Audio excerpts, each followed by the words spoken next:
Welcome to TradeMap. Today we'll examine the basic characteristics of this tool and how you can use it to do some preliminary export market screening by analyzing the size, dynamism, and openness of markets. You can also use it to see who competes with whom in markets for different products and what have been the trends in recent years. TradeMap contains trade statistics and market performance indicators for last year, as well as time series data since 2001. To enter the tool, you can start from the web page www.trademap.org. After having logged in, you will be redirected to the Home and Search page, which is the starting point of all your searches in TradeMap. So it's important to become familiar with all the options it provides. First, you need to decide whether you wish to examine imports or exports. Select one trade flow direction by clicking on the word Exports or Imports. In this case, we'll select Imports, since we want to look at the size of the global market for one specific product. Next, you need to select a product or product group. To select the product you are interested in researching, you have several options. You can type the HS code of the product if you know it, such as, for instance, 090111 for coffee, excluding roasted and decaffeinated. You can also type the first letters of the product's name and identify the HS code that is the closest match. For example, type COFF when searching for coffee. In this case, you can see that every letter that was typed reduced the number of options available to select. Also, you can scroll down within the combo box to search for the product code. But that will only work if the product code you seek is among the first 30 codes of the harmonized system. To ensure TradeMap loads quickly, we have limited to 30 the number of products, groups, countries, or regions displayed in any combo box.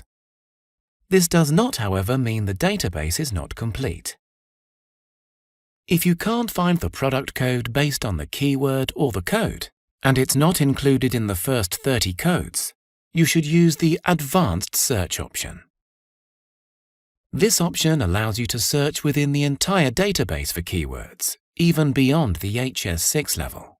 There are some products, such as cherry tomatoes for example, which do not have a specific code up to the HS6 level, as can be seen when typing cherry tomatoes in the Advanced Search field with the button at 2, 4, 6-digit levels activated and then clicking on Search.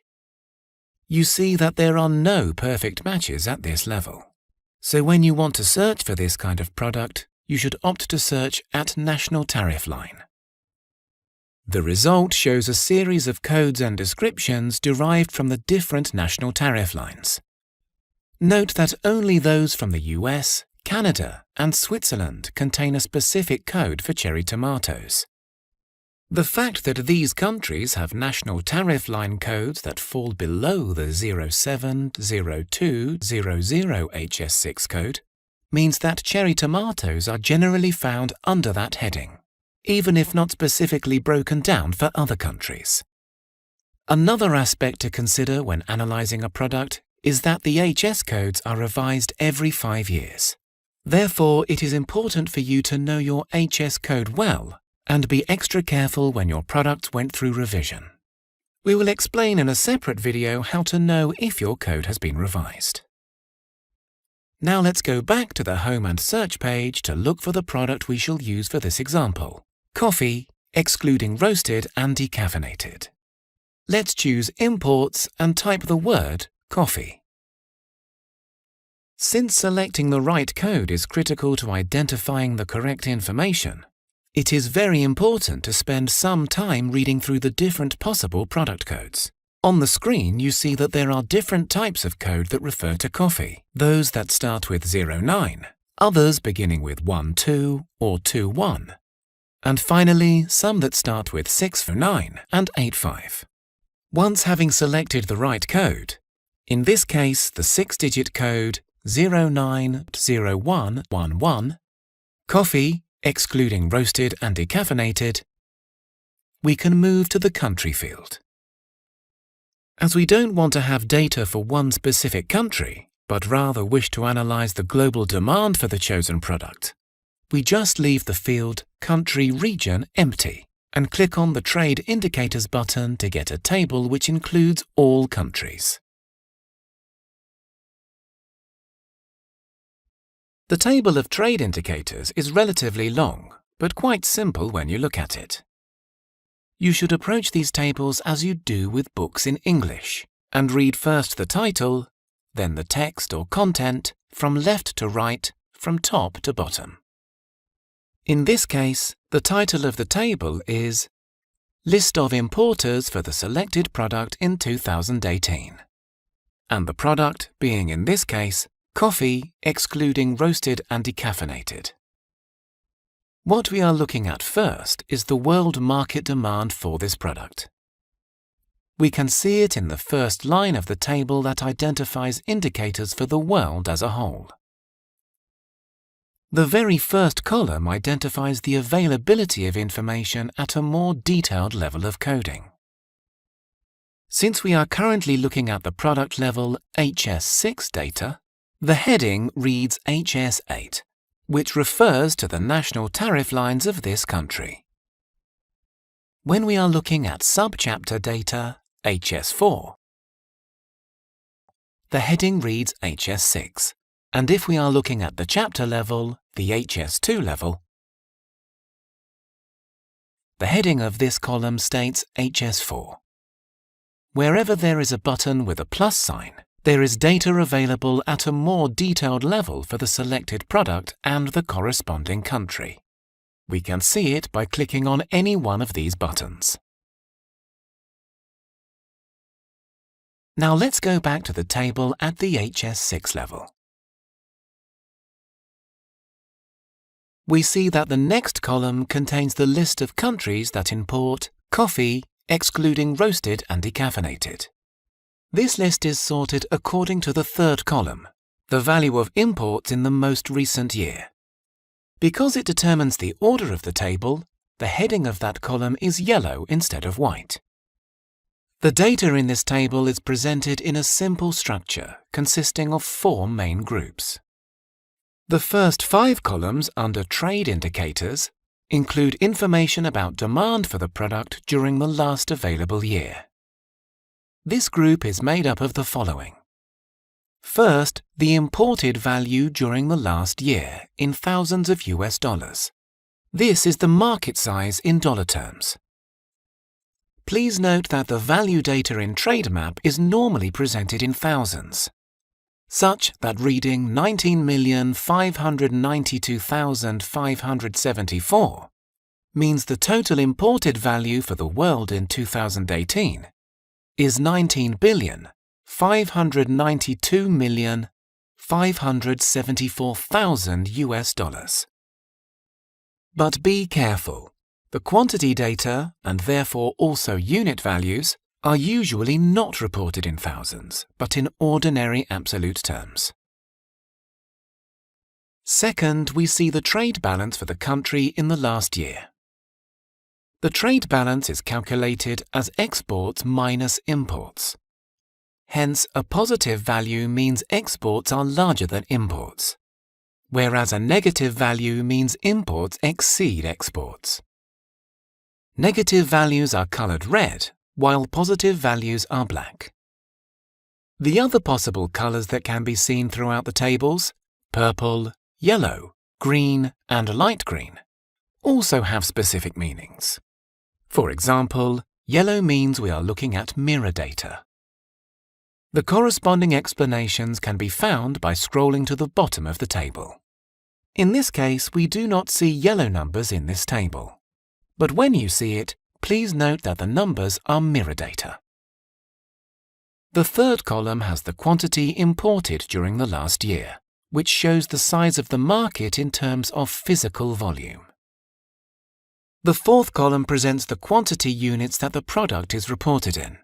it is worthwhile noting that units vary significantly across different products and countries. Many products are measured in metric tons.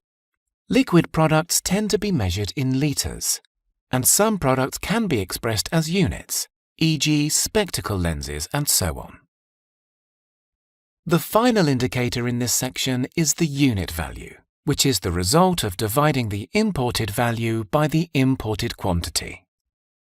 Thus, this is not a price, but an average across the whole period covered, and might hide large fluctuations throughout the year. For example, with coffee, one can easily imagine that price of the product will vary depending on the growing season. Furthermore, even at a detailed level of description, such as the 6-digit codes in the harmonized system, or the more detailed national tariff line position, the codes group together different products. For example, in the case of coffee under HS code 090111, it might include 60 kg bag of coffee for processing use in the food industry, or 2 kg packages for retail sale. It might also include different type of coffee beans like Arabica, Robusta, and many others that present variation in price. Again, the unit value is an average value of each imported unit, in this case per ton, across time and product specifications. One could also say that it is the time and product average of the prices paid by importing companies. But it should not be confused with specific product or consumer prices that additionally include, among others, the import tariff where applicable, the value added in the importing country, and relevant taxes such as VAT. All of these are not being included in the unit value. Nevertheless, the unit value might be correlated with the consumer price of the product, so it can be a useful indicator, particularly when looking at its movements over time. When interpreting the unit value, one should be aware that a relatively high unit value can be caused by different things. It could be high due to a small packaging size, to expensive high-quality ingredients, to a highly branded product, or to off-season imports. But moreover, it can also be relatively high due to strong demand relative to supply availability. Thus, the unit value indicator needs to be analyzed carefully. To summarize, the described group of indicators allows you to identify the current situation of the market for your product. Specifically, you can identify the size of the global market both in terms of value and quantity, the size of different import markets, and whether they are net importers or they also export significant amounts of the same product. You can also see whether a specific importing country appears to import at a unit value that is more or less than the world average for the product cluster under analysis. The indicators show the situation of the market in the most recent year, but TradeMap also has indicators that provide a dynamic view of the trade performance over time. We will see how to use these indicators in another video.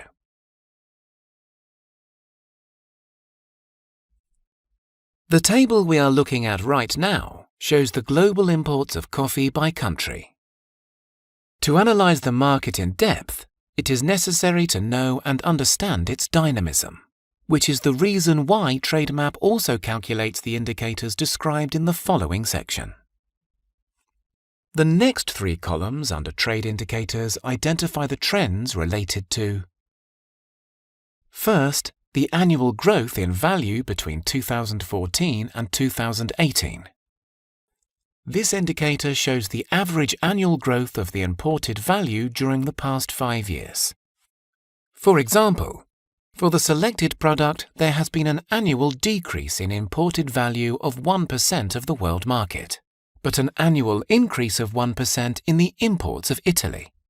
The average annual growth rate is calculated taking into account all the values over the 5 years, and hence describing more precisely than other methods the performance over the full period. Detailed information on this method, as well as on other terms used, can be found by clicking on the yellow item I next to the indicator. Blank spaces in this column are possible due to lack of information. This indicator is calculated only if data is available for at least 4 years. Otherwise, it's left blank. The next column in the Trends section describes the growth in quantity over the past 5 years. It is calculated using exactly the same methodology.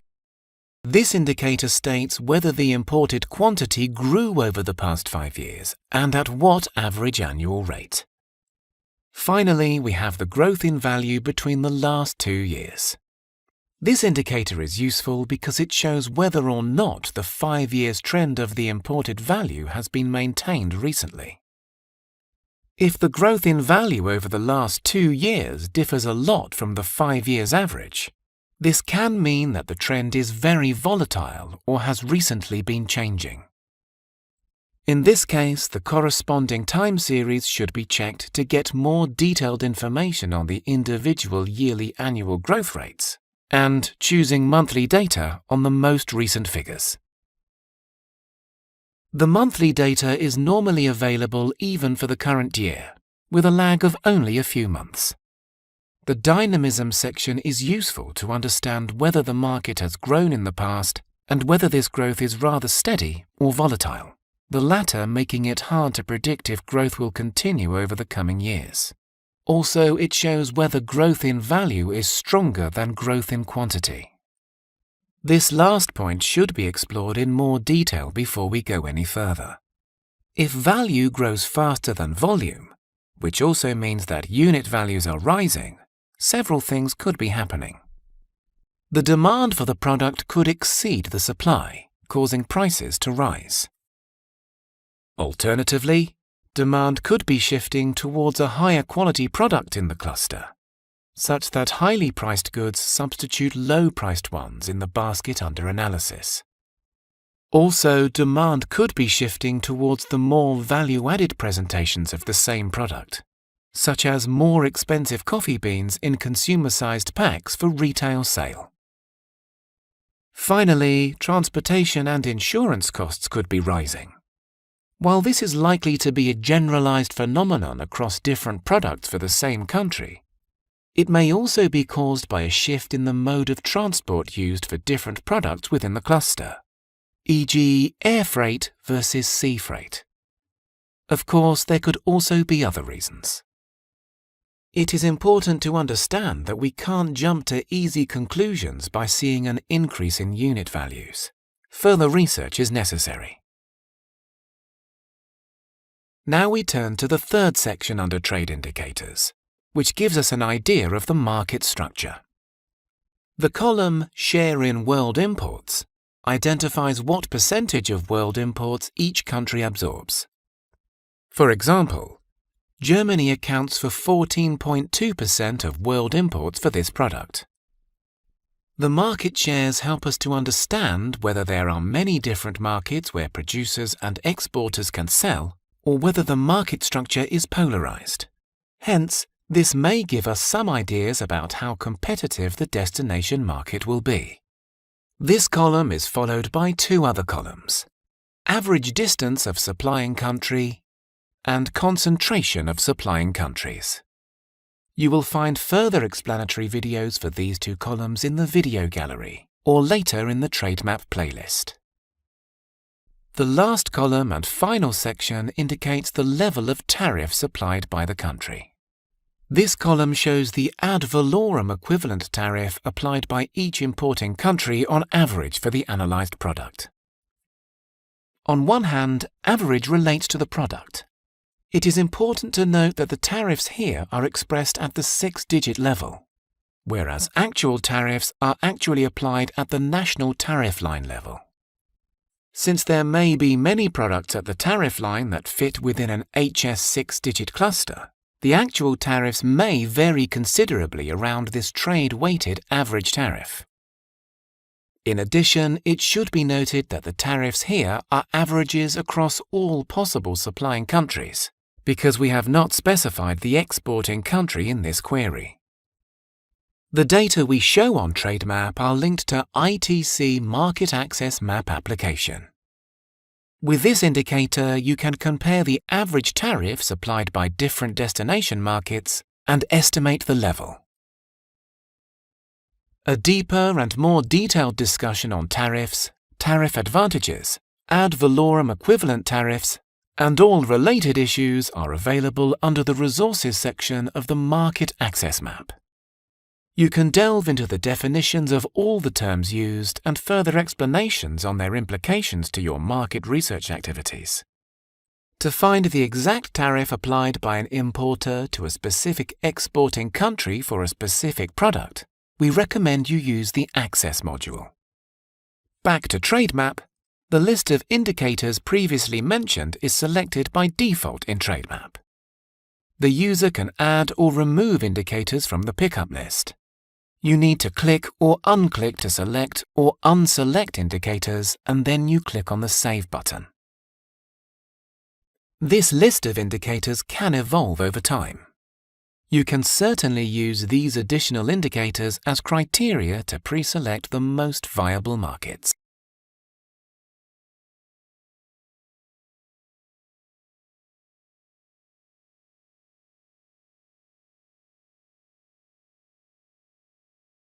Number of non-tariffs measures applied by importing countries are also available in TradeMap, and these numbers are directly linked to the detailed measures available in Market Access Map.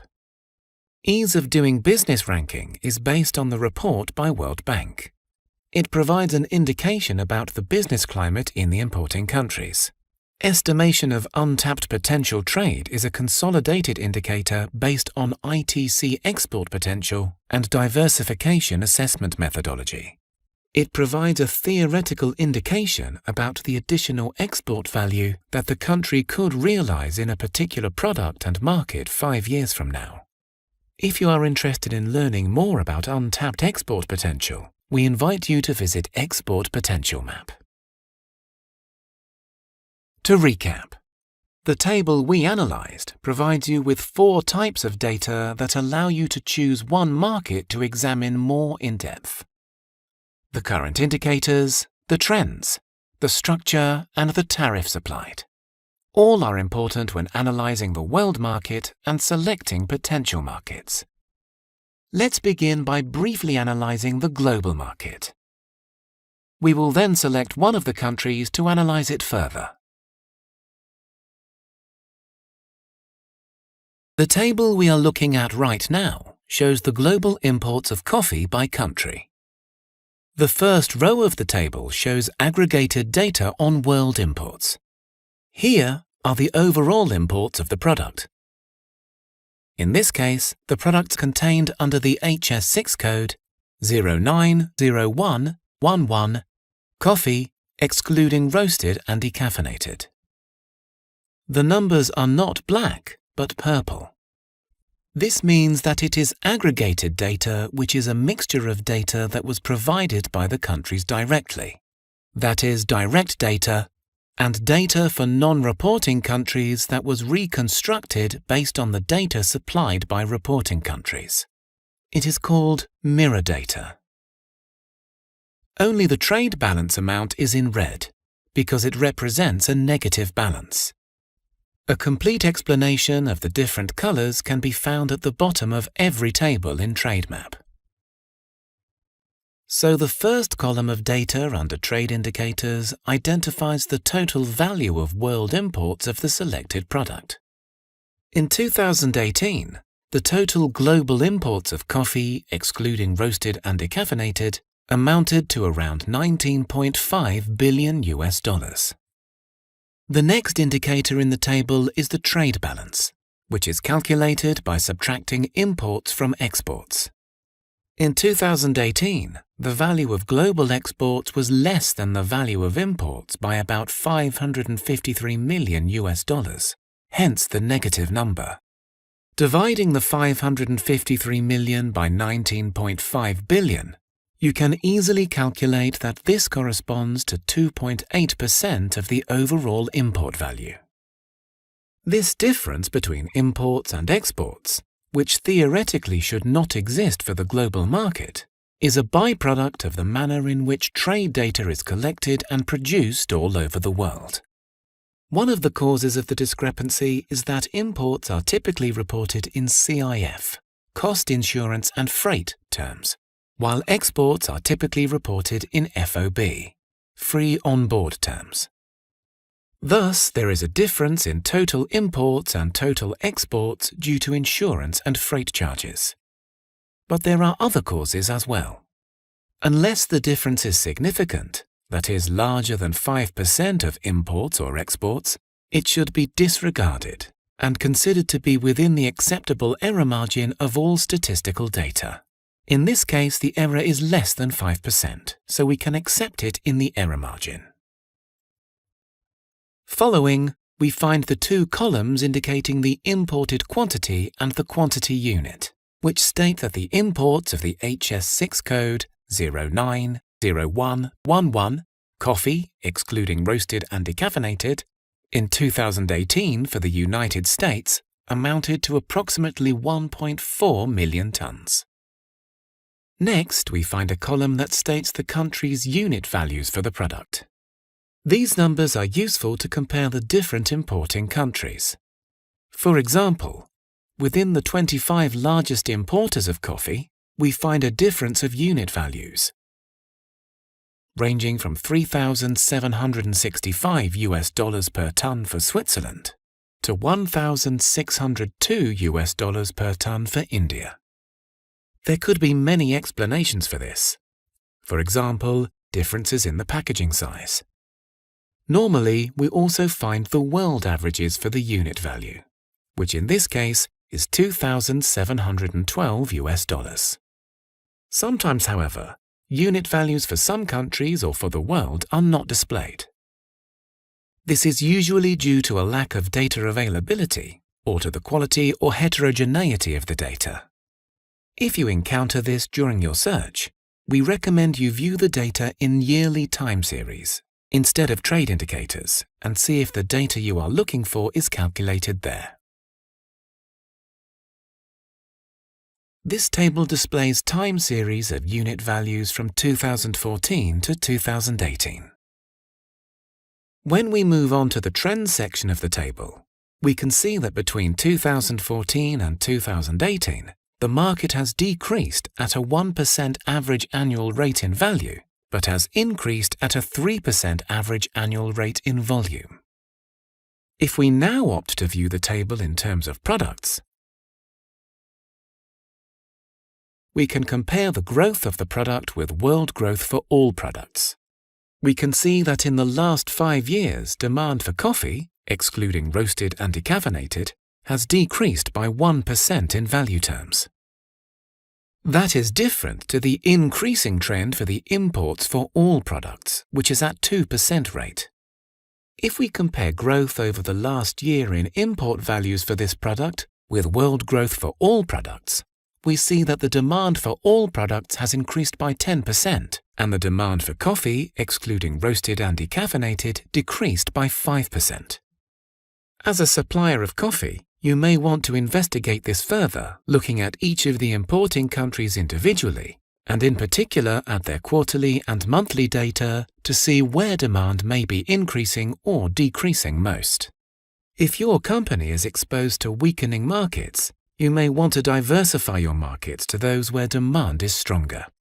Now, switching back to the view by country, we can see that out of the top 10 markets by size, growth in import value from 2014 to 2018 contracted in most of them. We'll later see how to examine a specific country's data at the most detailed product level, the national tariff line level, as well as the more recent quarterly and monthly statistics to better understand the latest state of the market. Finally, we look at the structure section. Here we can see that the top 10 markets account for approximately 69% of world imports, and the 3 leading importers, USA, Germany and Italy, account for about 44.3%. TradeMap has an indicator that helps us understand whether demand or supply for a product is concentrated. This is called the Herfindahl Index. We will look at this in more depth in another video. We can also see this demand-sided concentration index value by switching to the export view, which shows us the concentration of world import demand. However, the overall concentration of supplying countries, 0.11, is more important than the concentration of importing countries, 0.08. Once we've understood the structure and situation of the world market, we can start to look at the individual countries to identify potentially interesting target markets. The table we are looking at here shows the global imports of coffee by country. TradeMap can help us screen markets by providing us with data on several important criteria. First, market size, both in terms of value and quantity, is an important feature. But bigger does not necessarily mean better when it comes to selecting markets, as large markets can be competitive and, moreover, may require supply in large volumes. Nevertheless, large markets may also often offer small but lucrative niches that can be suitable even for small-scale producers. Secondly, the market dynamism, as reflected in growth rates over the past 5 years and between the last 2 years, is an attractive feature as well. Finding a buyer and growing your business in a growing market is likely to be easier than in a contracting one. Next, a country's share in the world market contains the same information as the market size in value, just expressed in relative terms. It helps you to easily compare the market size in value of different countries. Market access conditions, as reflected by the ad valorem equivalent tariffs applied, allow you to compare the tariffs your country faces in the different importing markets. But we strongly recommend that you use Market Access Map to know precisely the tariff applied by an importing country at its tariff line level to your country, if you are an exporter.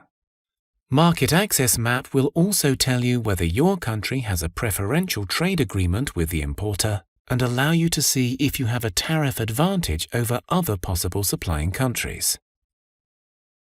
There are, of course, many other criteria which one would need to consider before selecting a market, including distance, culture and historical ties, language, the presence of diaspora from your country, non-tariff market requirements, distribution channels, consumer preferences, etc. One should therefore only use TradeMap as one information source among many others in the market analysis and research process. Nevertheless, trade data analysis is a useful first step in the market screening process. Now let's choose one specific country to interpret some concrete figures. For the sake of this example, we select Italy. We observe a number of features.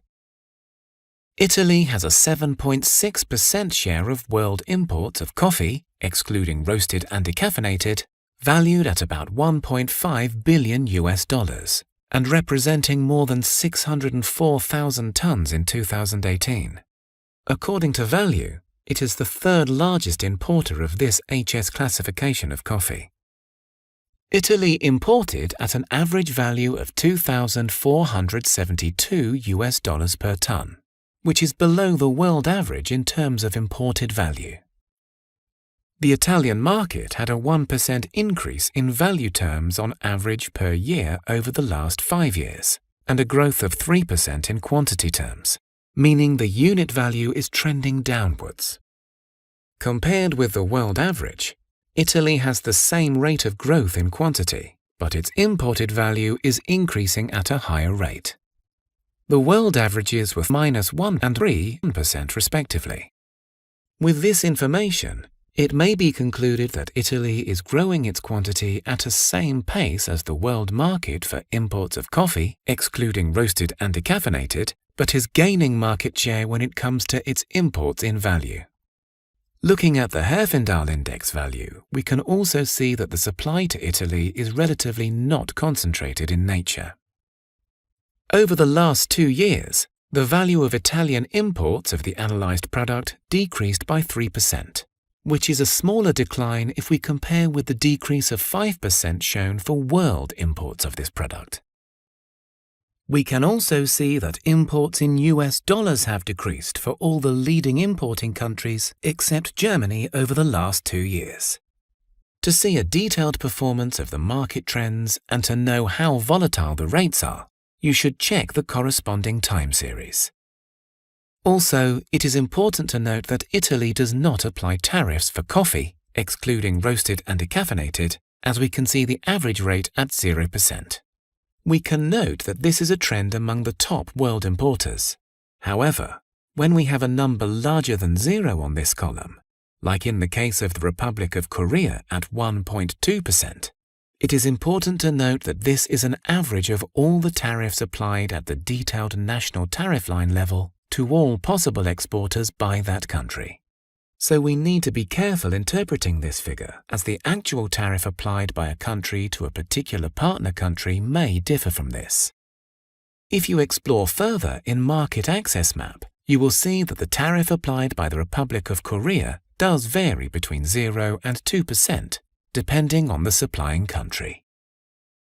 To further analyze the Italian market, we should then click on the name of the country in the table to obtain the breakdown of the countries supplying coffee, excluding roasted and decaffeinated, to Italy.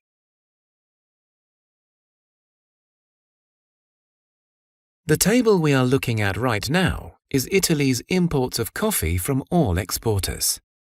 The first thing to notice in this new table is, again, the title, List of Supplying Markets for the Product Imported by Italy in 2018. Product 09 to 0111, coffee, excluding roasted and decaffeinated. Note also the subtitle in smaller font that identifies the situation of the Italian market within the global market for the product code.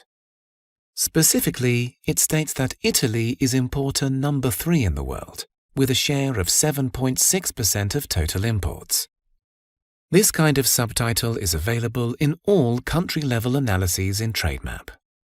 Often the titles have some interesting explanatory notes on sources or HS classifications, which pops up when you click on the eye. We also note that the structure of the output table has changed a little. The first section still provides an overview of the size in value and quantity, with the addition of the market share of each supplying country. The second describes the trends in the target market for each supplier, and the third presents the performance of supplying countries in the world markets. The final section includes the import tariffs applied by Italy towards each supplying country. So let's look a little more in detail at each specific section. The first section, the situation for each of the suppliers in the target market, has 6 parts. The first column shows the value imported by Italy from each partner country in the last year in thousands of US dollars. The second column presents the trade balance that the importer, in this case Italy, has with each supplying country for the specific product code, in this case coffee, excluding roasted and decaffeinated. It is known as the bilateral trade balance for the analyzed HS6 code, calculated by subtracting the value of Italy's imports from the partner country from Italy's exports to this country, always for the specific product. A negative value means that Italy imports more from the partner country than Italy exports to it. Thirdly, we can see each supplying country's share in Italy's imports of the product at the HS6 level. This is the result of dividing the value of Italy's imports from each supplier by Italy's total import value. This indicator establishes the extent to which the import market is concentrated in a few supplying countries, and hence provides a preliminary indication of the type of competition in the importer's market. On this point, we should note that in the title of the table, we can also see that the concentration of supply to Italy has an index value of 0.16, which means it is moderately concentrated. We can confirm this when looking at the country table. Although Brazil represents almost 1/3 of Italy's imports for this product, we can note that there are many countries from different regions exporting coffee to Italy. Finally, we see the absolute quantity imported from each supplying country, followed by the quantity unit and unit value for each supplier. The important difference in unit values between supplying countries is probably linked to the quality of coffee imported by Italy. Arabica from Brazil versus Robusta from Vietnam. Please note that this is the same indicator that was used in the World Imports table, but applied at the country level in this case. The next three columns comprise the Trends section.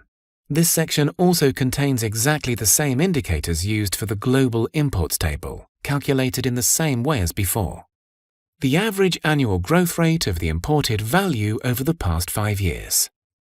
Then the average annual growth rate of the imported quantity over the past 5 years, and, finally, the actual rate of growth of the imported value over the past 2 years. That is, comparing 2018 imports with 2017 imports. These indicators, as with the global imports, allow you to identify the dynamism of the market as a guide to possible future development. The table we are looking at right now is Italy's imports of coffee from all exporters. The next section refers to the performance of the supplying country's exports to the world for the analyzed product. Specifically, this section contains the following columns. First, a ranking of partner countries in world exports according to exported value. For example, in this case, Brazil is ranked number 1, which means it is the world's largest exporter of coffee, excluding roasted and decaffeinated, at the same time being also the largest supplier to Italy. If we look at Vietnam, the same trend happens, being the second largest supplier for both the whole world and for Italy. India and Uganda are 11th and 12th respectively in the world. However, they are Italy's 3rd and 4th suppliers for this product. On the other hand, Colombia is 3rd in the world, but is only the 6th largest supplier for Italy. This column allows you to understand whether the particular importing country is buying from the world's largest suppliers of the product or not. But there may be many reasons why a country's suppliers differ from the top suppliers in the world. For example, language and cultural similarities, preferential trade agreements, or geographical proximity that increase the likelihood for two countries of trading with each other.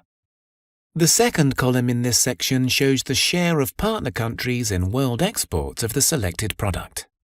It complements the previous column on supplier ranking by indicating the world market share of each supplier. For example, we see that Brazil is the world's top supplier and Colombia is ranked 3rd. But we see a big difference in their share in world exports, with Brazil accounting for 22.9%. compared with Colombia's 11.9%, almost doubling the participation. One should, however, bear in mind when interpreting the data that some countries appearing as large exporters may indeed not be the original producing countries, but rather countries with large ports or processing facilities. In this case, for example, Belgium is ranked as the 9th largest exporter, although the country might not be growing coffee due to its geographical location and weather.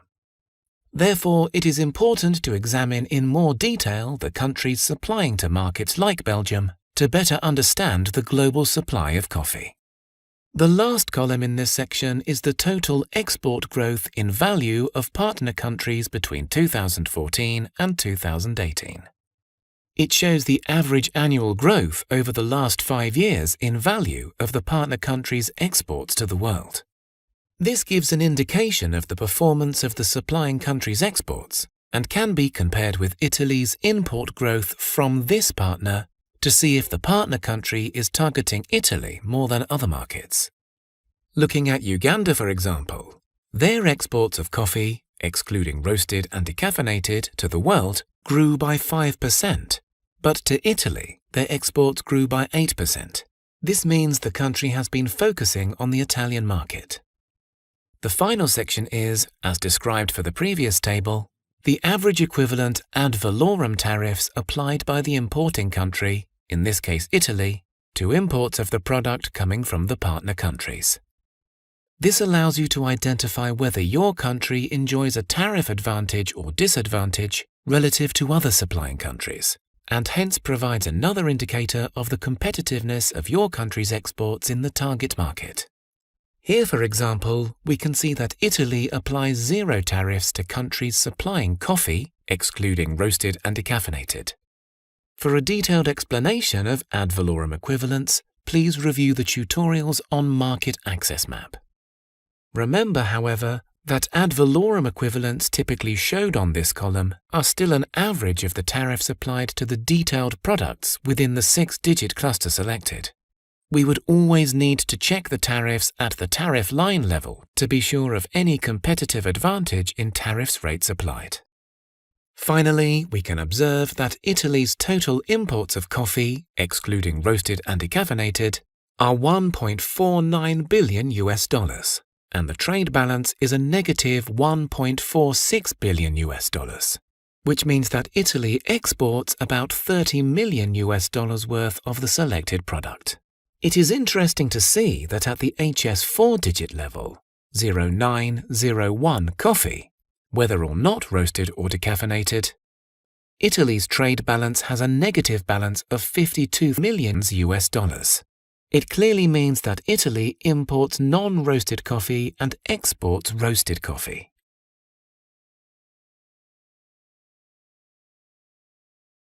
The table we are looking at right now is Italy's imports of coffee from all exporters. Given that Italy is trading with a large amount of countries for the selected product, we will select to view 200 per page to be able to evaluate the group of countries in just one page. It is interesting to note that after the first large group of countries exporting to Italy, we find a group of countries that are actually not exporting to Italy. This is due to the fact that TradeMap presents 3 types of countries in this list.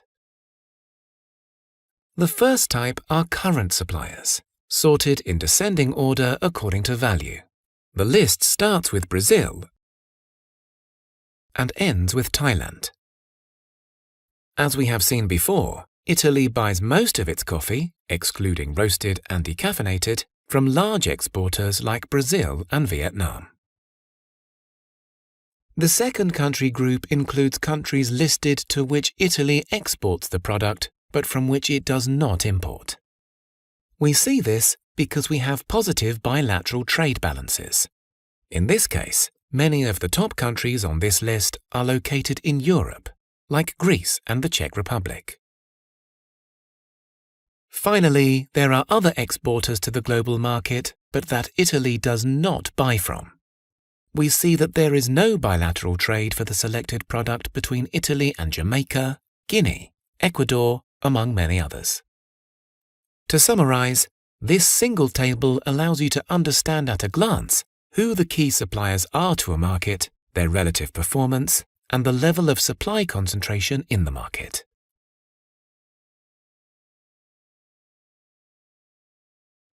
One very important feature of TradeMap we haven't discussed so far is the area on top of all the tables that we call the navigation bar.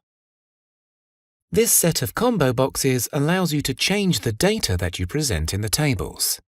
Let's take a closer look at how this works. This navigation bar is divided in 4 main sections: the product, the country, the partner country, and the other criteria section. These 4 sections allow you to control the type of data presented in the table. Every time you choose to modify any of the criteria, you need to click the specific combo box and select the criterion from the drop-down menu, and TradeMap will refresh the output table automatically.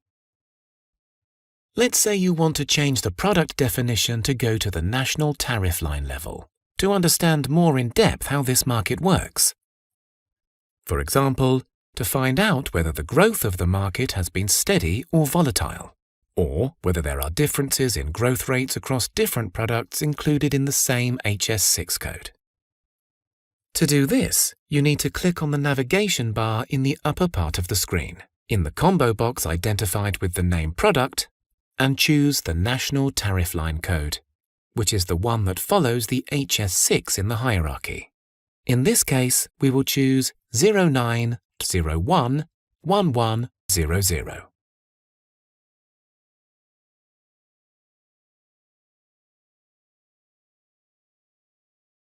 Looking at national tariff line data will allow you to do at least two things. Firstly, it will allow you to identify some key lines of product segmentation based on the specific codes that exist for different product characteristics. For instance, the HS6 code 09011100 in Bhutan, Fiji, Lebanon, and Burundi is described as coffee, whether or not roasted or decaffeinated, coffee husks and skins, coffee substitutes containing coffee in any proportion, coffee not roasted, not decaffeinated. While in Iran there is some differentiation, including whether it is packaged for retail use or not. In the European Union, there is no differentiation at all. You can check the level of differentiation by yourself. Go to the Home and Search page and choose the Advanced Search. Then enter one or more keywords, for example, coffee, and select at National Tariff Line level.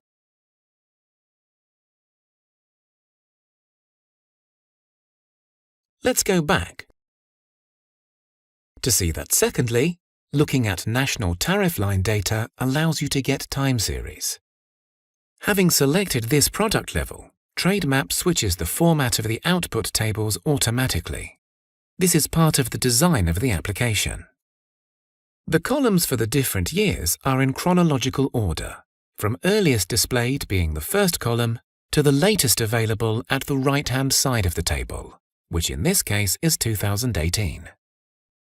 You will notice the table is sorted by the latest available data in descending order, and that is the reason why the header is colored in yellow. You can sort the table according to any year by clicking on the corresponding column header. Also, you can change what years are covered by the time series. Currently, you see the 5 columns from 2014 up to 2018. Click on the green arrow next to the time period box on the top of the table to see the previous periods, in case you want to keep the 5 columns format. For a better use, you also can increase or decrease the number of periods displayed. Choosing the maximum number of periods in the combo box allows you to see the whole time series back to 2001. With this data, you can examine in more detail market growth, appearance of new competitors, decline in some suppliers, etc. In this specific case, we can see that exports from the world to Italy have grown by a factor of approximately 3 between 2001 and 2018. The growth was positive in almost every year until 2008. Since then, the imported value has increased only half of the time. It is interesting to see how Vietnam and Uganda have multiplied substantially their exports for coffee over the last 18 years at a faster pace comparing to other key players like Brazil and India. We may also wish to examine the appearance of seasonality in Italy's imports. You can do this by changing the period from annual to quarterly or monthly time series, and hence explore whether there is a repeating pattern of imports concentrating on specific months or quarters of the year. To do so, you need to click on the second combo box in the Other Criteria section of the navigation bar. Let's select Quarterly Time Series. By looking at the time series, you can analyze different dimensions of the market and the product.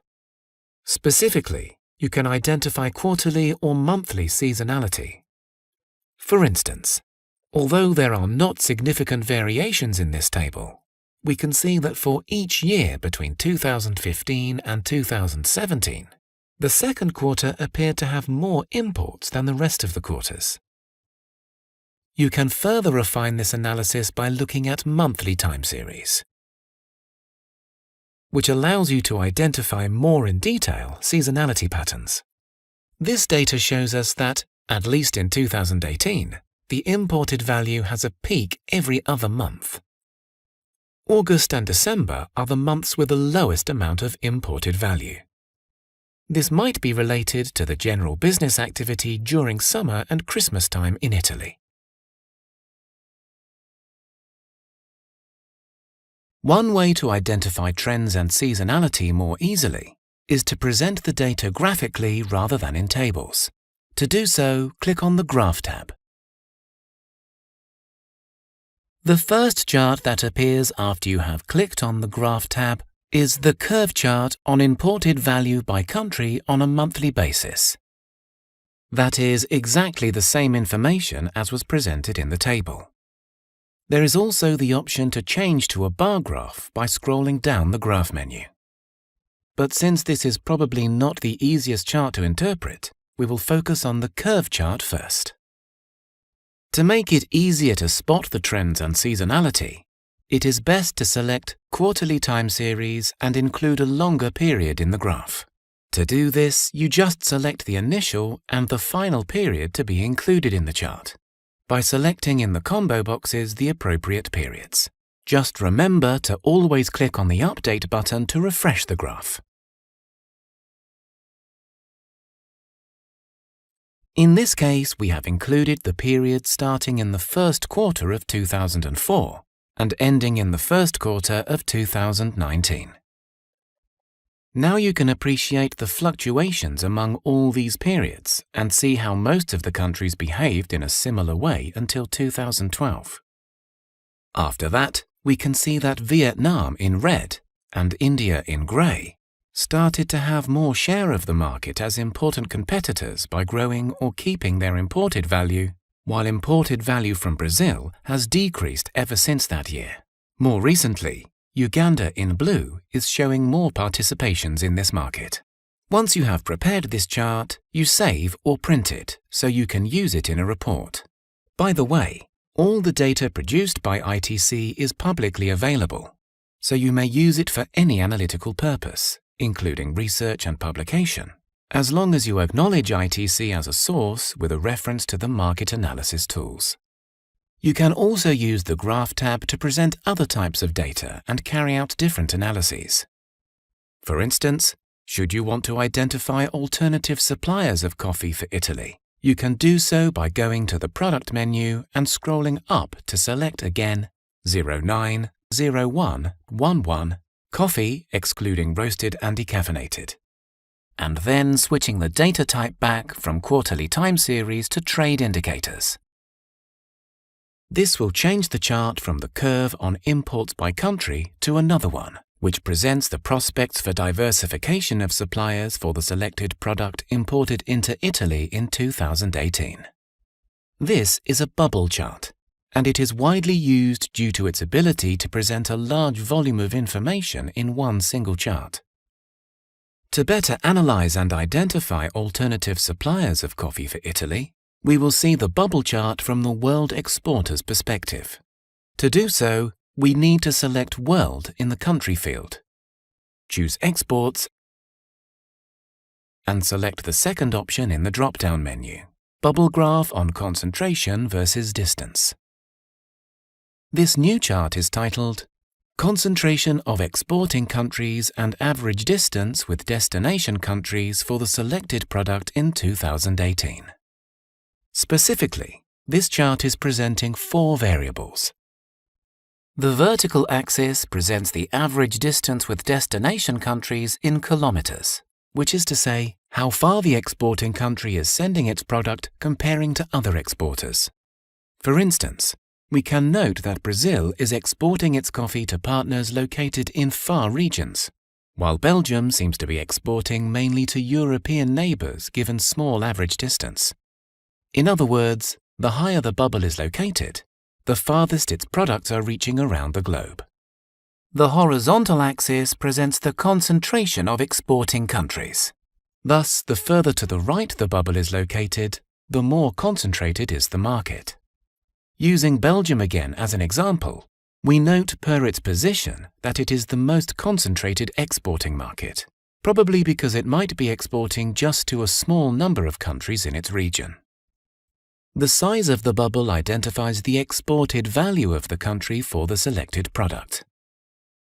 Therefore, the biggest bubble, Brazil, represents the biggest exporter of the selected product to the world. The color of the bubble, finally, identifies whether a given country has a positive or negative trade balance for the selected product. The yellow color indicates a country has a negative trade balance, hence it is a net importer for the product. For example, Belgium, the United States, and Germany are the only 3 countries among the top 20 exporters in the world that are actually importing more of the product than what they export. The blue color means that a country has a positive trade balance, being a net exporter of the product. The vast majority of the exporters for this product has a positive trade balance, as we can tell by the blue color bubbles. Note that you can place your mouse over any bubble and it will give you the data for the corresponding country. For example, we can see that the bubble for Honduras has a relatively good size, representing an important participation in world trade for this product. It has an average distance of almost 8,000 kilometers, as can be perceived by being located toward the upper side of the table. Honduras has a concentration of 0.13, among the lowest if we compare its position in the left side of the graph versus other exporters. Finally, we see that the exported value for Honduras is $1.1 billion. The fact that the country is exporting to diversified partners far from its region might suggest that this is a prospect alternative supplier for Italy. This type of analysis can be applied to other combinations of variables. You can go to the menu under the Graph tab and choose another graph for further analytical purposes. Another mechanism to facilitate data analysis graphically is to present that data in a map, hence the name of TradeMap. If you click on the Map tab this time, TradeMap will generate a map where the countries are colored according to their share in world exports of coffee, excluding roasted and decaffeinated. Looking at the map, we note that Brazil, Vietnam, and Colombia, all colored in red, are the top exporters of coffee in the world, with each country exporting more than $2.1 billion in value, as the color suggests. To better analyze the map features, let's select again Italy as an importer country. To do so, you just need to select Italy again in the country field and choose Imports.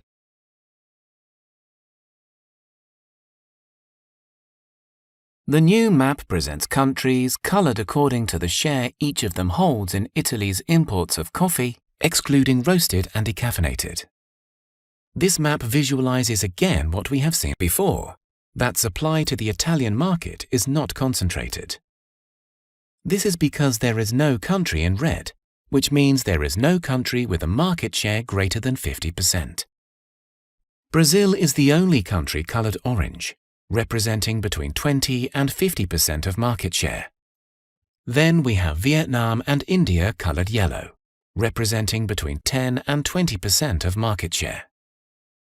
Following, the only one in green is Uganda, representing between 5 and 10%. We can find a good number of countries in blue, with a market share between 1 and 5%, including Colombia, Indonesia, Peru, Ethiopia, among many others. Furthermore, there are some other countries in purple with a market share of 0 to 1%. You can also select all countries and not one specific partner to obtain a map that shows which countries are the largest importers of coffee, excluding roasted and decaffeinated, in the world. Here we can see that the countries which import the selected code for coffee with a value of $441 million or more are all developed countries. Another type of analysis you can carry out with TradeMap is the identification of existing and potential bilateral trading relationships between countries. To do so, the easiest way is to go back to the Home and Search page by clicking on the button in the upper left-hand corner of the screen to come back from any other screen.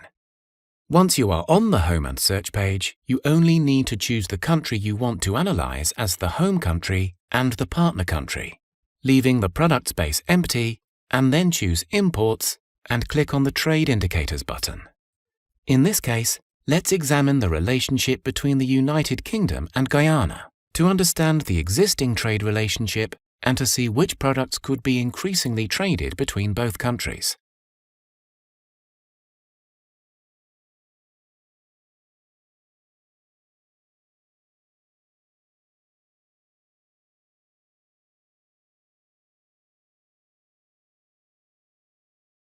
The table that results from this request presents data at the HS2 level, which is the chapter level, as to present a general and comprehensive view of the United Kingdom's imports from Guyana. To analyze these results, you need to bear in mind the table is made up of 3 distinct sections. The first 4 columns analyze United Kingdom's imports from Guyana, as reported by the United Kingdom for the different product clusters. They present the value of imports in the last available year, the average annual growth rate of British imports from Guyana over the past 5 years, the share each product cluster has in United Kingdom's imports of products from Guyana, and the equivalent ad valorem tariffs applied by the United Kingdom to Guyanese exports. That is, this section presents the existing trade between the analysed countries. For a detailed explanation of ad valorem equivalence, please review the tutorials on Market Access Map. The second section is made up of the next 3 columns.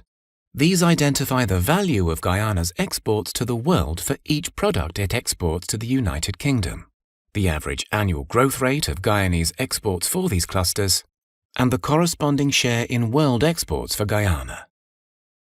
The first column also includes a hyperlink, represented by a tiny image of the planet, which takes you to the geographic breakdown of Guyana's exports of the specified products. If you click on it, you get a new table with Guyana's supply to the world of the chosen product. This export data has been reported by Guyana. The third section contains data on the United Kingdom's imports from the world for each product or HS code. The first column is the value of these imports in 2018, with the hyperlink to the specific geographic breakdown of the origin of the United Kingdom's imports of the product analysed. The second column presents the average annual growth rate over the past 5 years of United Kingdom's imports of the product, and the third contains United Kingdom's share in world imports for each product. In other words, this section identifies United Kingdom's total import demand for the products it imports. If you want to identify in more detail the potential for trade between the 2 selected countries, you should run the analysis at the HS6 level, such that you can more precisely identify the products being traded. When you go into this more detailed level of analysis, you find that there is an additional column at the end of the table. This column contains the estimation of untapped potential trade between the 2 countries. The estimated untapped potential trade is a consolidated indicator computed by the ITC that combines measures of projected export performance, projected market demand, and ease of trade between 2 countries. It provides a theoretical indication about the additional exports that a country could realize in a given product and market annually in 5 years' time. A dash indicates if no additional exports seem possible. For 22-08-40, rum and other spirits obtained by distilling fermented sugarcane products, and 10-06-20, husked or brown rice, untapped potential exists. In the case of rum and other spirits from fermented sugarcane, Guyana has a potential to export around $4.3 million more to the United Kingdom. The untapped potential trade is not computed at the 6-digit level of the Harmonized System, HS, for products affected by a HS revision or products covered by international conventions on waste, pollutants, tobacco, extractive industries, arms and ammunitions, as well as products that cannot be produced, e.g. antiques. For more information on this indicator, click on the yellow eye. Or visit the ITC Export Potential Map application at exportpotential.intracen.org. This analysis can be further refined at the national tariff line level. But this level of analysis only refers to United Kingdom's imports from Guyana and from the world, given that national tariff line codes are not comparable internationally. Also, you can switch from imports to exports and analyze the potential for increased exports from United Kingdom into Guyana. Or you can analyze the data in time series with yearly, quarterly, or monthly data, so as to more adequately identify trends and seasonality.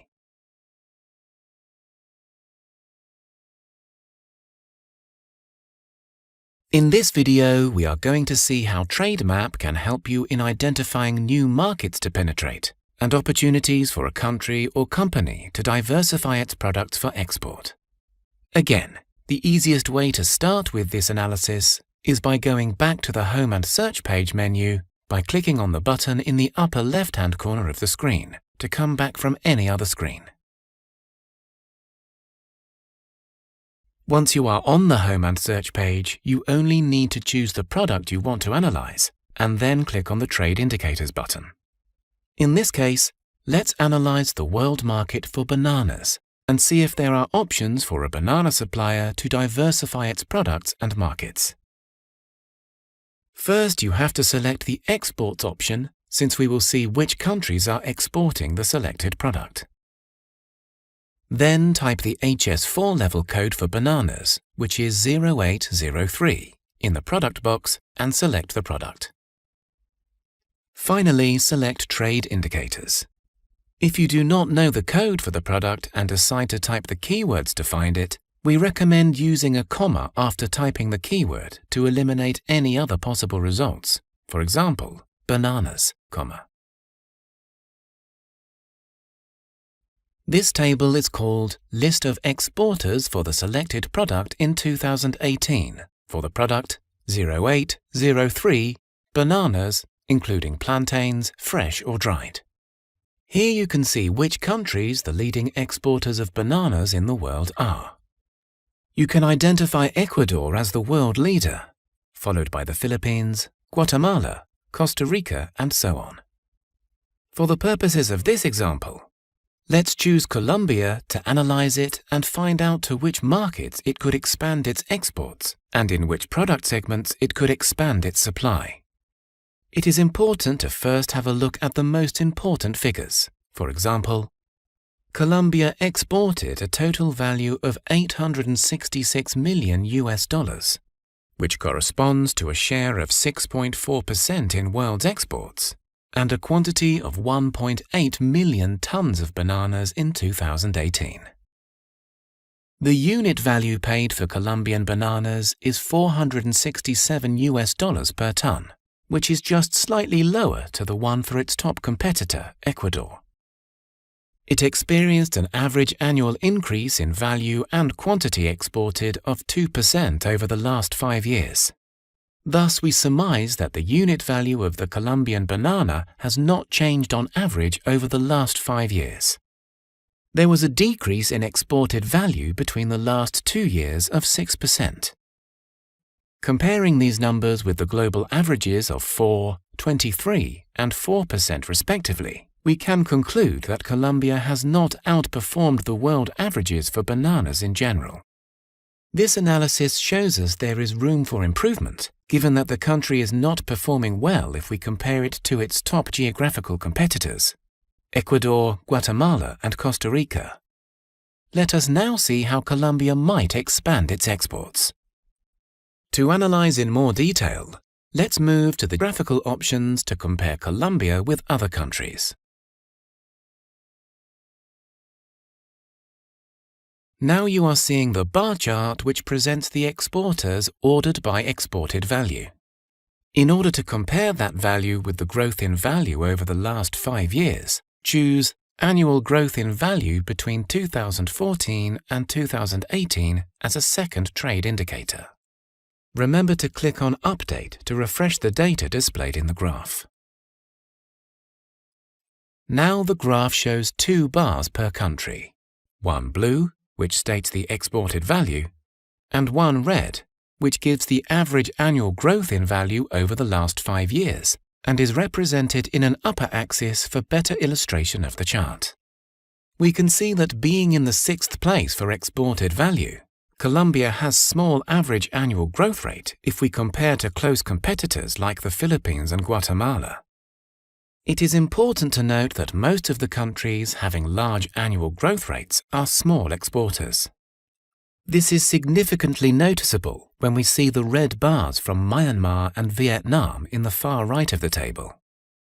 The growth indicator is particularly susceptible to the base upon which growth is measured, so we need to analyze growth and value, or size of exports, in tandem. But now we want to analyze Colombia's supply alone to explore market diversification options for this country. So please click on the bar for Colombia. This bubble graph is entitled Prospects for Market Diversification for a Product Exported by Colombia in 2018, with the product being 0803, bananas, including plantains, fresh or dried. The vertical axis represents the average annual growth in value for the partner countries' imports from the world between 2014 and 2018. The horizontal axis represents the share of partner countries in Colombia's exports in 2018. Remember that the explanations of bubbles' size and colors are at the bottom of the page, and that you can place your mouse over any bubble to see any data corresponding to each country. We can see that the leading importer of Colombian bananas is Belgium, buying 24% of Colombia's exports of the product. The blue color of the bubble means that Colombia is gaining market share in Belgium, because Belgian imports from Colombia are growing faster than Belgium's imports from the world. Following Belgium, we see that the United States of America is the second largest importer of Colombian bananas, with a share of 20%. However, it is important to note that the yellow color means that Colombia is losing market share in the United States because American imports from the world are growing faster than the imports from Colombia. The other significant importer is the United Kingdom, accounting for 18% of Colombian banana exports. It comes to our attention that for the United Kingdom, as well as for the 3 following main importers, Italy, Germany, and the Netherlands, Colombia is also losing market share. This graph shows us that there are opportunities in markets that are experiencing faster growth in imports from the world, such as the Netherlands, and some other markets with significant size where Colombia has a small participation, such as the Russian Federation, France, and Japan. Again, the blue color indicates that Colombia is already gaining market in Russia and France. We have already looked at the situation for bananas in general for the HS code 0803. Let's now see how this product is segmented and what Colombia's performance for each specific product is. This will help us in analyzing prospects for diversification. Please go to the 3rd combo box at the top of the page in the Other Criteria section and change to the By Product option. Let's choose the first bubble graph in the combo box. It is entitled Size of National Supply and Growth of International Demand for Products Exported by Colombia in 2018. It shows us how banana exports are segmented by product for this country. First, it is important to note that the product code 0803, bananas including plantains, fresh or dried, is broken down into 2 different HS6 codes. 080310, fresh or dried plantains. 080390, fresh or dried bananas excluding plantains. The vertical axis presents the average annual growth in value of world imports for each product code between 2014 and 2018.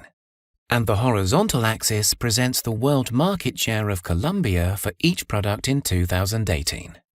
The most exported product by Colombia, which is the biggest bubble, is the fresh or dried bananas, excluding plantains. The significant size variation of the bubbles tells us that Colombia mainly exports that product. However, it is interesting to note that Colombia's largest world market share is for the other product code, 080310, fresh or dried plantains, where it accounts for almost 11% of global supply. This graph demonstrates that Colombia should be focusing on having greater presence in the market for the product 080390, bananas fresh or dried excluding plantains, as it is the one with a higher growth in value. Let's take the 080390 code to be analyzed for diversification purposes, because Colombia has lost world market share for this product as its yellow color suggests. Please click on the bubble 080390 to see how diversified the Colombian market for this product is.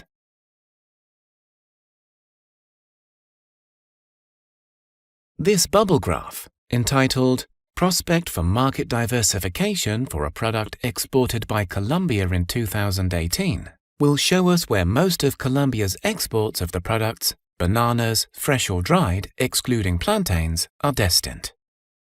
First, for a better perspective, let's increase the number of countries displayed in the graph from 20 to 30, and then click on Update. Then we can see that the only country on the far right-hand part of the graph is Belgium. In the middle of the graph, and similarly to what we saw on the first bubble graph earlier, we find the next group of importer countries: United States, United Kingdom, Italy, Germany, and the Netherlands. It seems that Colombia is targeting most of its exports for this product to only these 6 countries. With the exception of the Netherlands, all of these countries are having small or negative growth rate. For instance, Belgium, Colombia's top partner, has an average annual growth rate of 0%. We might postulate that Colombia's exports of bananas are oriented to Belgium because Belgium represents an entry port for products to Europe. Hence, it is important to analyze further what countries Belgium is exporting to. Belgium could be exporting some of those bananas to a country like France, which is a large importer itself, but one Colombia is not targeting directly. Moreover, 2 of the biggest bubbles in the graph, the Russian Federation and Japan, are markets located furthest to the left and with positive average annual growth rate. This means that Colombia is not targeting enough 2 of the largest importers for the product, bananas fresh or dried, excluding plantains. Russia has a small share in Colombia's exports, in this case 0.35%. However, its blue color indicates Colombia is already gaining some market share there. Japan has an average annual growth of 2% and only has 0.24% of Colombian exports. The yellow color shows that Japan's import growth from the world is larger than Colombia's export growth to Japan. Therefore, we might suggest that Japan is a market diversification opportunity for Colombia's exports of bananas. Finally, we can see that there are many other countries with significant markets, such as France, Canada, and China, to which Colombia could export more bananas. Furthermore, there is a group of small markets experiencing fast growth, such as Tunisia, that could represent new opportunities for Colombia. As the final part of this analysis, let's see how diversified Japan's imports are. Please click on Japan's bubble. The bubble graph, which is entitled Prospects for Diversification of Suppliers for a Product Imported by Japan in 2018, shows us in a single view that Japan imports of the product 080390, bananas fresh or dried excluding plantains, almost completely stem from the Philippines, standing alone at the right-hand side of the graph, with almost 85% of market share. At the other side, Colombia is positioned among the other world suppliers with almost no market share. This tells us that Colombia has an opportunity to expand its production of bananas and look to markets other than Belgium or the United States, for instance Japan, to diversify and increase its opportunities of growth.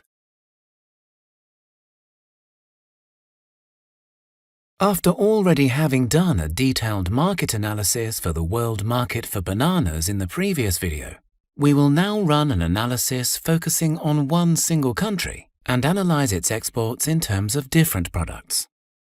The country we choose for this example is Côte d'Ivoire.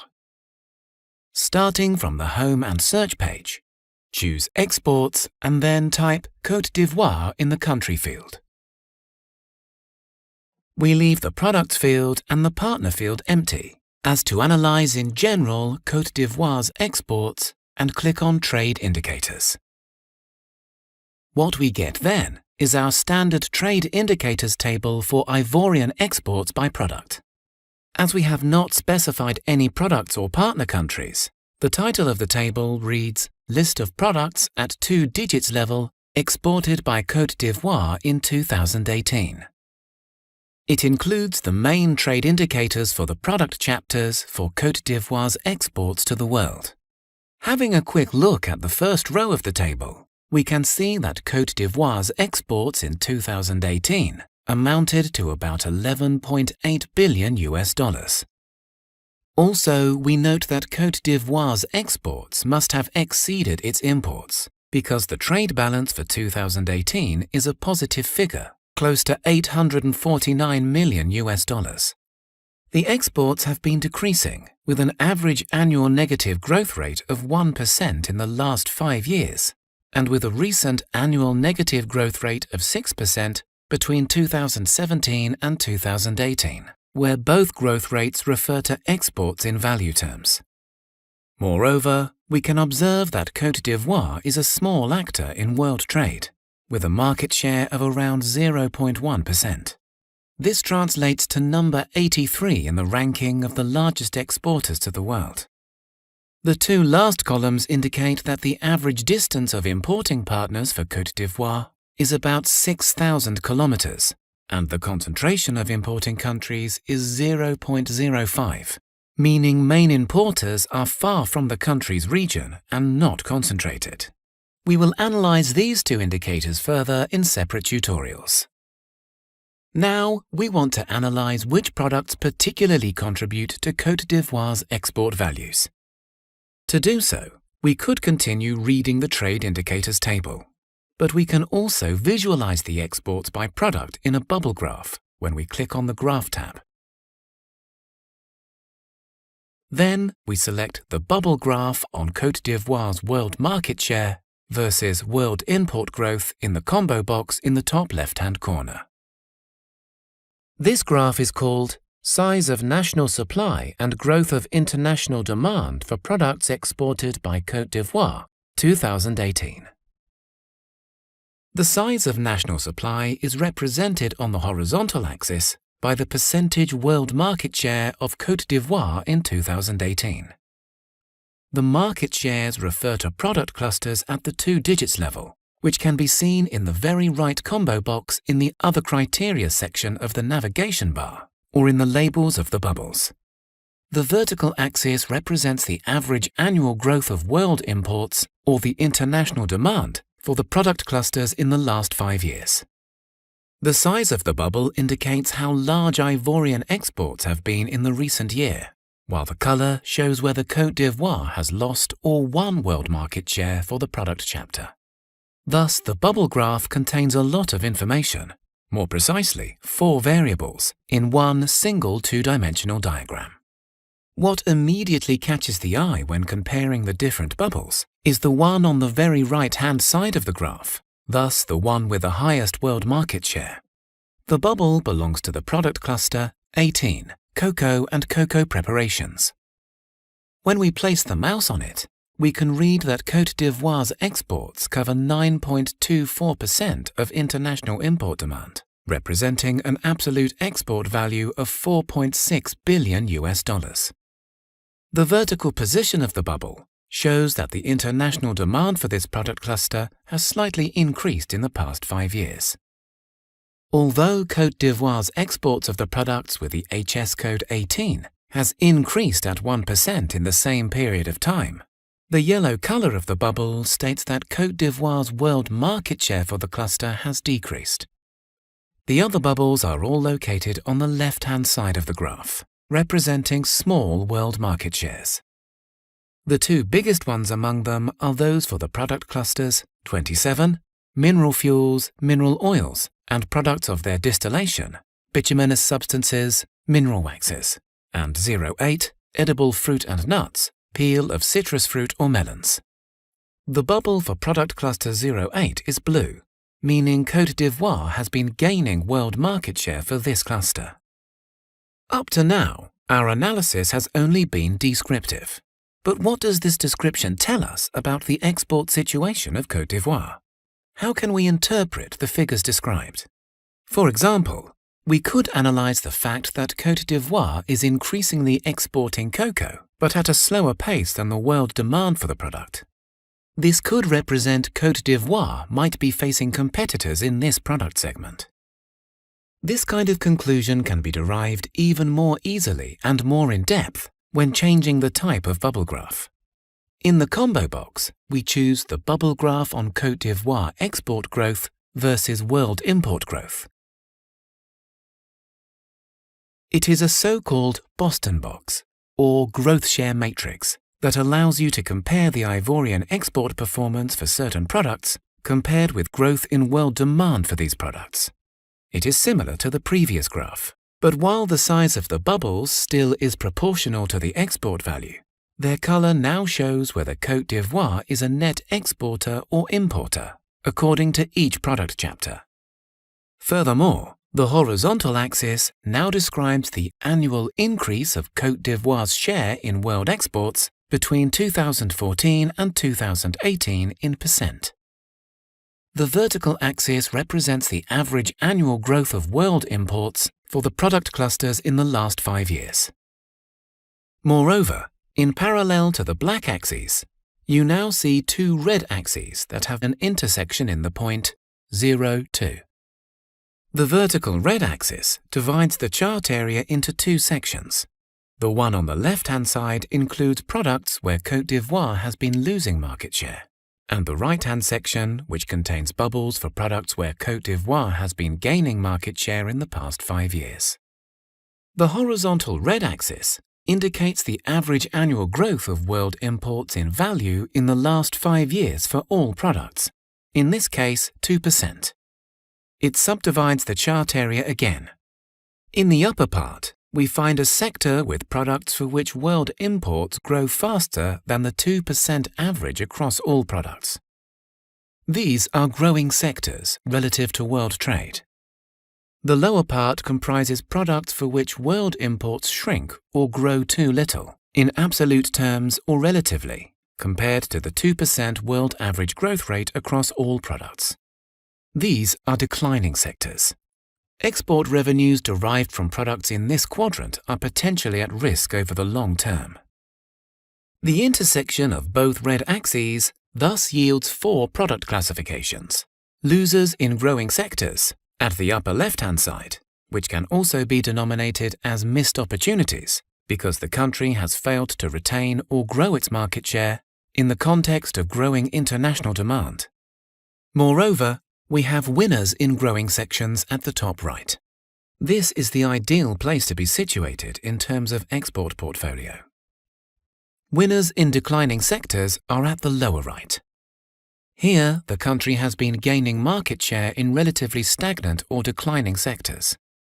Finally, losers in declining sectors are located at the left bottom. The fact that the largest bubble for Ivorian exports is located in the losers in declining sectors section shows again the need for Côte d'Ivoire to diversify its exports. As this product cluster is stagnating in absolute terms and having little growth compared to total world trade, it might be a good approach to rather strengthen the production of clusters where the world market is growing. That means to broaden the supply capacity of product chapters which are located in the Winners in Growing Sectors section. For example, the product chapter we already discussed in the previous graph 08, edible fruit and nuts, peel of citrus fruit or melons, has experienced an increase in world demand of 4%. Strengthening this sector is another strategy of shifting export supply from less dynamic to more dynamic sectors. Of course, one must be careful with all the conclusions drawn here, as they are only based on the information available in the graph. Despite the fact that the bubble graph contains a relatively large amount of information, there can be many other important factors that are not included here. For example, the improvement of a country's competitiveness in a certain product cluster. Thus, we can only derive working hypotheses that require further research. A first step to analyze Côte d'Ivoire's exports more in depth can be run to the same analysis at a more detailed product level, because the chapter level is an aggregation of products which individually may be experiencing quite divergent growth rates. Drilling down to the 4-digit level could provide us with ideas for diversification within a cluster to focus on the more dynamic segments. For example, within the chapter 08, edible fruit and nuts, peel of citrus fruit or melons, we see that the segment 0801, coconuts, Brazil nuts and cashew nuts, fresh or dried, whether or not shelled or peeled, shows a strong international demand and is a sector for which Côte d'Ivoire is not increasing its world market share. Therefore, this is a specific segment Côte d'Ivoire should consider for its export diversification. In addition to looking for opportunities to diversify the products for exports, countries can look to diversify their markets. Let's continue examining Côte d'Ivoire. In the Home and Search page, please choose Exports, type Côte d'Ivoire in the Country field, and click on Trade Indicators. If you choose the By Country option, you get a table which is entitled List of Importing Markets for the Product Exported by Côte d'Ivoire in 2018. The subtitle states that Côte d'Ivoire's exports represent 0.1% of world exports, and the country is ranked number 83 in world exports. As we have seen before, the country is a rather small actor in world's exports value.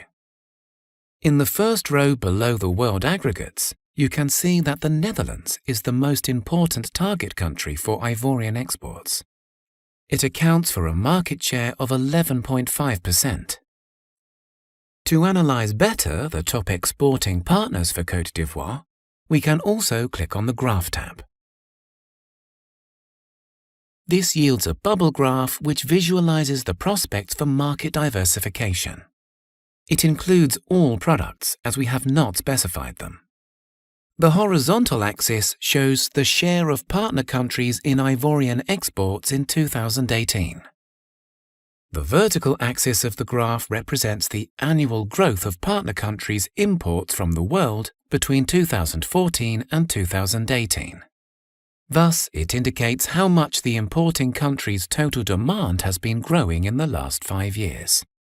The bubble colors compare this total import growth to the growth of imports from only Côte d'Ivoire for each partner country. If the bubble is yellow, the partner country's imports from the world have been growing faster than this country's imports from Côte d'Ivoire. In contrast, if world exports to a country grow slower than Côte d'Ivoire's exports to this country, the bubble is blue. The bubble is proportional to the share in world imports that each importing country represents. The bubble located on the right-hand side of the graph shows again that the Netherlands buys 11.5% of Ivorian exports. We also see that the bubble that follows is the one for the United States of America, which is the second top importer for Côte d'Ivoire. However, its size shows that the country is a larger player in world imports than the Netherlands. We can also put the cursor again on the bubble for the Netherlands to get some more specific figures. For example, the share in world imports of the Netherlands is 2.65%. Here we can also observe that the total import demand of the Netherlands has been growing in the last 5 years, with an average annual growth rate of 2%. The yellow colour of the bubble indicates that the average annual growth of Ivorian exports to the Netherlands has not exceeded this number. The exact figure is displayed in another bubble graph. If you select the second graph option in the combo box, you get a graph with the same vertical axis as before, but on the horizontal axis, there is now displayed the 5 years average annual growth of Côte d'Ivoire's exports to each country. There we can see that Ivorian exports to the Netherlands have been growing by only 1% on annual average in the last 5 years. Similar to what happens to the bubble for the Netherlands, most of the other countries Côte d'Ivoire exports to, including USA, are also located close to the red axis, meaning the exports to those countries have grown around the world average growth of imports, which has been 2% in the last 5 years. The red line divides the chart area into dynamic and less dynamic or declining markets. In terms of market diversification, Côte d'Ivoire should possibly think of identifying alternative markets that are performing similar or better than the Dutch market, which has an average growth of 1%, below the world average of 2%. It can be of advantage to target other markets, such as Vietnam, for example. There, it is clear that Côte d'Ivoire has been performing well, with 5 years average annual growth of exports at 23%, while the overall country's imports have been growing at a rate higher than the world average. The other country with significant opportunity is China. Côte d'Ivoire's exports to China have grown at an average rate of 7% during the last 5 years, and China's import annual growth has been doing better than the world average. Therefore, Vietnam and China are countries that Côte d'Ivoire could target for market diversification. Nevertheless, it is important to always examine more in detail in which product segments Côte d'Ivoire has proven export performance with these countries before taking a final decision on diversification.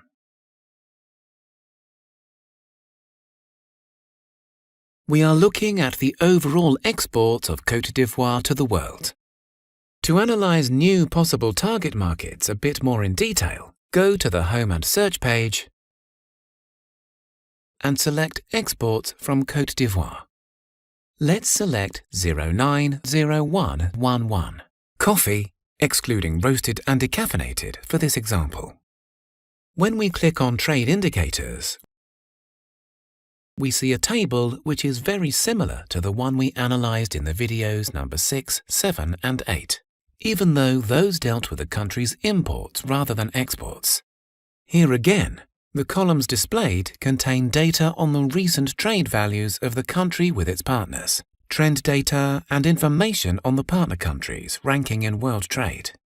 Select more rows per page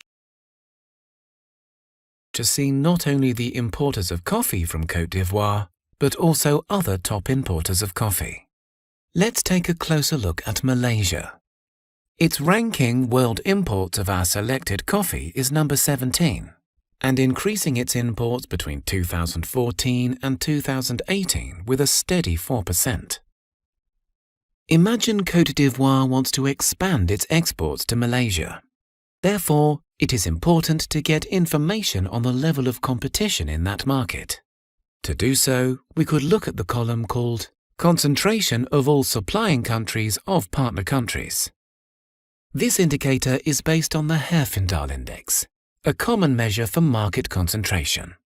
It is the sum of the squared market shares of all the suppliers to the Malaysian market.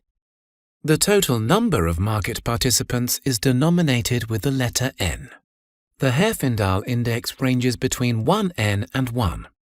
A market that has a very large number of suppliers, each with a very small share, is highly diversified and has a very low index value of close to 0.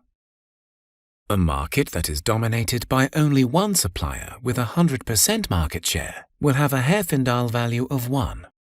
Markets with a Herfindahl index value that is greater than 0.18 are considered to be concentrated. Markets with an index between 0.18 and 0.1, moderately concentrated, and lower than 0.1, not concentrated.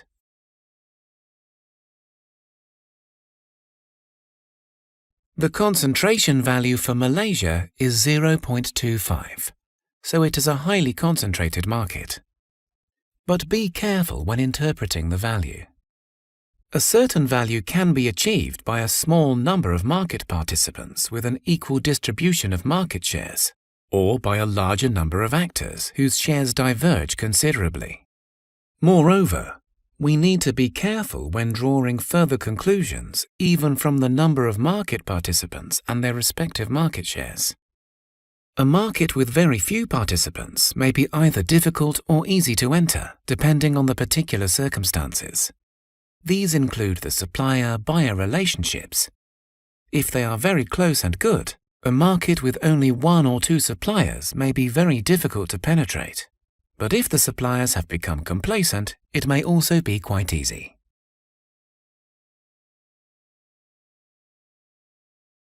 An important feature of TradeMap is company data. With information on more than 1 million companies based in more than 130 countries, this feature serves to connect buyers and sellers. It is an additional opportunity for exporters to reach international buyers searching for specific products. An importing company can also use this information to look for potential suppliers based in many different countries. Let's see how to find the company data in TradeMap. Imagine a footwear producer and exporter is looking to diversify and broaden its client base. To look for company data, we enter the Home and Search page. In this case, we will select Imports, since we want to look at importing companies for one specific product. Next, we need to select a product. To select the product we are interested in exporting, we enter the first letters of the product name. In this case, we are typing footwear and identifying the EHS code which is the closest match. 64. Footwear, gaiters and the like, parts of such articles. Once having selected the right code, we can move to the country field. Leave the field Country Region empty, as we do not want to have the company data for one specific country, but rather see how many companies importing footwear are registered in TradeMap.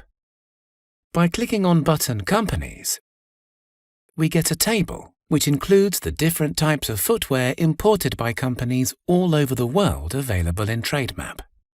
Companies are broken down by categories within the chosen product. 64. Footwear, gaiters and the like, parts of such articles. The left column represents the existing product categories. In the column on the right, we see the number of companies available under each product category. If we want to obtain companies' data on one specific importing country, in this case we take France, we can either choose France in the country field in the navigation bar, or go back to the Home and Search page and type France in the Country Region field. We leave the box Partner empty and click on the Companies button to get a table, which includes the different types of footwear imported by French companies. As we are looking for importing companies' data from one specific country and not from all over the world, the range of product categories might be less broad. Imagine the exporter is specializing in footwear for sports. In this case, we will check the companies on the product category Footwear Sports. We click on the right product category to have more detailed information on an individual company, including the company's website, city, number of employees, as well as the number of products and services traded by the company. By simply clicking on the company's name, we get a company profile pop-up table, which contains additional information, such as phone, fax, executives' names or turnover. To confirm the data or information, you can go directly to the company's website. In the lower part of the table, all products or services traded by the company are specified. Abbreviations D, P, S, I, E. In the right column, identify whether a company is a distributor, producer, service supplier, importer, or an exporter of the chosen product category.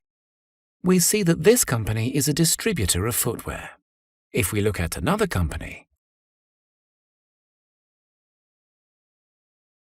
we see that it is a distributor, importer, and exporter of footwear. In this module, we have seen how to identify potential trading partners, whether buyers or sellers, through detailed company data available in Trademap. The company data on Trademap is based on the Compass and Dun & Bradstreet database, which provides information on international and domestic companies from more than 130 countries. International Trade Center is looking for new providers, and the number of company data will increase in the future. Using the Trade Indicators table we previously analyzed on the Structure and Content section, we will now discuss other features presented in Trademap. If you are no longer in that table, please go back to Home and Search. Select the HS6 product 090111 Coffee, excluding roasted and decaffeinated, and choose Imports. Leaving other spaces blank, please click on Trade Indicators.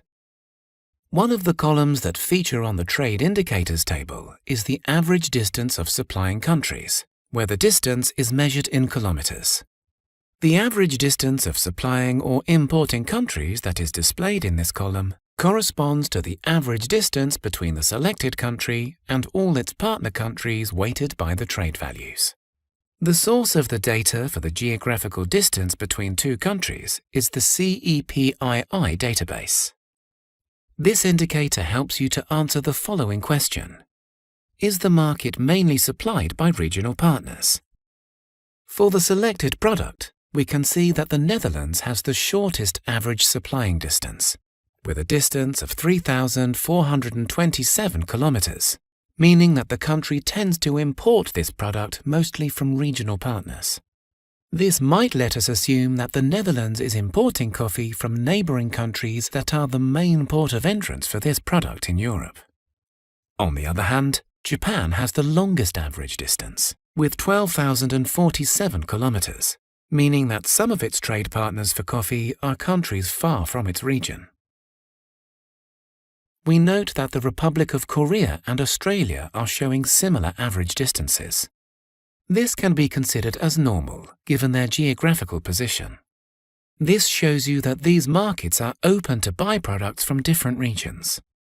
In summary, by comparing your country's distance from a potential market with the average distance of all suppliers to that market, you can see whether you are competitively positioned geographically, given that freight costs and the time to market play a role in competing successfully for market share. Using the Trade Indicators table we previously analyzed on the Structure and Content section, we will now discuss other features presented in Trademap. If you are no longer in that table, please go back to Home and Search. Select the HS6 product 090111 Coffee, excluding roasted and decaffeinated, and choose Imports. Leaving any other space in blank, please click on Trade Indicators. One of the columns that is featured on the Trade Indicators table is the concentration of supplying countries. This shows how diversified is an importing country in terms of its suppliers for the selected product. The concentration is based on the Herfindahl index, which, as explained before, is calculated by squaring the share of each supplier in the selected market and by summing the resulting squared shares. In this case, Indonesia has a concentration of 0.64, which indicates that the majority of its imports for this product are from only a few supplier countries. Hence, Indonesia is a concentrated market. France's market, by contrast, is less concentrated than Indonesia, with an index value of 0.11. We can note that top importers are moderately concentrated, with concentration ranging from 0.11 to 0.18, which means that they import coffee from several different providers. This index provides you an idea on the opportunities to penetrate a market given its current diversification. However, it is important to bear in mind that a certain concentration value can be achieved in two ways: by a small number of market participants with an equal distribution of market shares, or by a larger number of actors whose shares diverge. Therefore, it is important to be careful when drawing further conclusions. A market with very few participants may be either difficult or easy to enter, depending on the particular circumstances.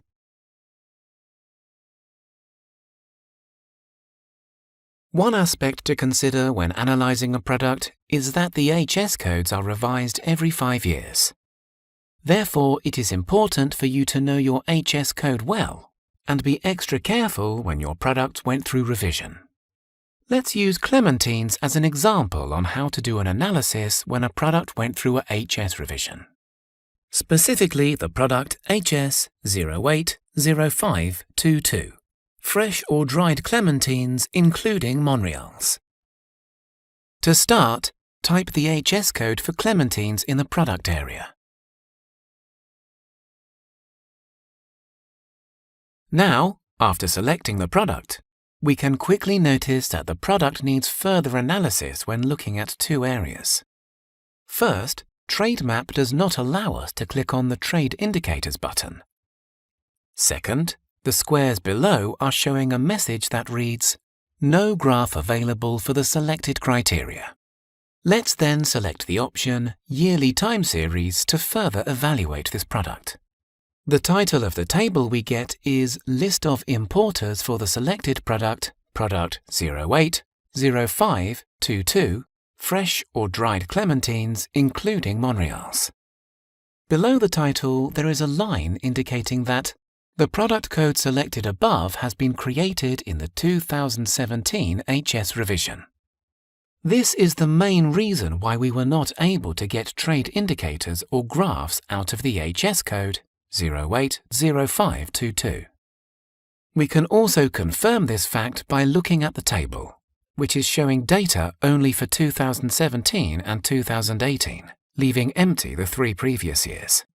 To learn more about the HS correspondence and see what HS code was applicable for clementines before 2017, let's click on the View Correspondences button in the title area. What we get is a pop-up window showing a timeline of each of the HS revision years since 1996. We can note that for all the years prior to 2017, clementines were included in the HS code 080520. Fresh or dried mandarins, including tangerines and satsumas, clementines, Wilkins and similar citrus hybrids. When we click on the code 080520 from the 2012 revision, and then click on View Revisions Correspondences, we see that the products from the HS code 080520 were divided in 3 HS codes: 080521, fresh or dried mandarins, including tangerines and satsumas, excluding clementines; 080522, fresh or dried clementines, including Monreals; and 080529, fresh or dried Wilkins and similar citrus hybrids. Now that you understand the HS code evolution for your product, in this case clementines, let's close the windows and go back to the Home and Search area. Given that the HS code of the selected product was revised recently, there are 2 ways in which you can analyze the product. You can use the previous HS code, 080520, to get full trade indicators that will provide broad details on imports and exports. It is important to note that there is a value in 2018 for 080520, even though this code was deleted in 2017, because trade indicators are computed based on HS 2012 converted data. Or you can use the new code 080522 to get the most recent data in time series as the table we just saw. If you want to directly check the correspondence for any product before starting an analysis, you can always go directly to the Reference Material tab and select Harmonized System Correspondence.